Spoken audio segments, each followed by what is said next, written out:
ముఖ్యమంత్రి గారు, గౌరవనీయులైన అటవీ శాఖ అమాత్యులు, గౌరవనీయులైన విప్ మహేందర్ రెడ్డి గారు, అందరికీ స్థానిక శాసనసభ్యులు ప్రకాష్ గౌడ్ గారు స్వాగతం పలుకుతూ ఉన్నారు. అలాగే agriculture university and horticulture university VCs కూడా ఉన్నారు.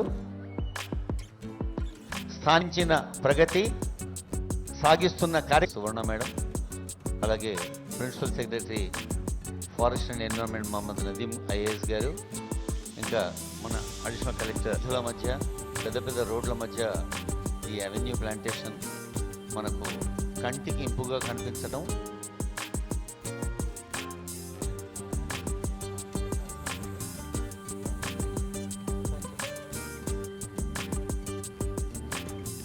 Honourable chief adviser to CM CM Narendra Reddy గారు అతిథుల్లో ఒకటిగా ఉన్నారు.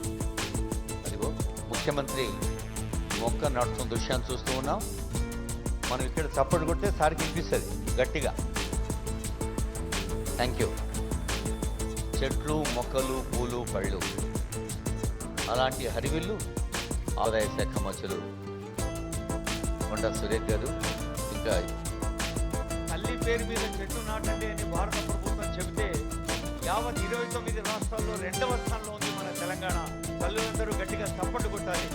మాకే నా ఇప్పుడున్నాం మన సబ్బంగారు కోసం తెలంగాణ తల్లి పాట పాడుతుంది.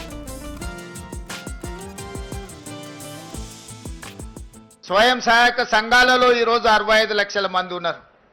వీళ్ళను 1 కోటి మందికి పెంచాలి, 1 కోటి మందిని కోటీశ్వరులను చేయడమే లక్ష్యంగా పెట్టుకొని ఈరోజు చెయ్యి జాపడం కాదు, 10 మందికి చెయ్యిచ్చి సహాయం చేసే విధంగా మా ఆడబిడ్డల్ని ఆర్థికంగా బలోపేతం చెయ్యాలని, 1 కోటి మహిళల్ని ఈరోజు కోటీశ్వరులుగా చేయాలని మనం నిబంధన పెట్టుకున్నాం.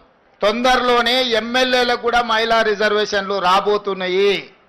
153 సీట్లలో 51 సీట్లు, 33% ఆడబిడ్డలు ఎమ్మెల్యేలు కాబోతున్నారు. ఈ 51కి ఇంకొక 10 అదనంగా కలిపి 60 సీట్లు ఆడబిడ్డలకు ఇచ్చే బాధ్యత నేను తీసుకుంటా. మీరందరూ మంచి పనులు చేసి మంచి పేరు తెచ్చుకోండి. మిమ్మల్ని గుర్తించి మీకు ఎమ్మెల్యే టికెట్లు ఇచ్చడమే కాదు, మిమ్మల్ని గెలిపించుకునే పూచి కూడా నాది.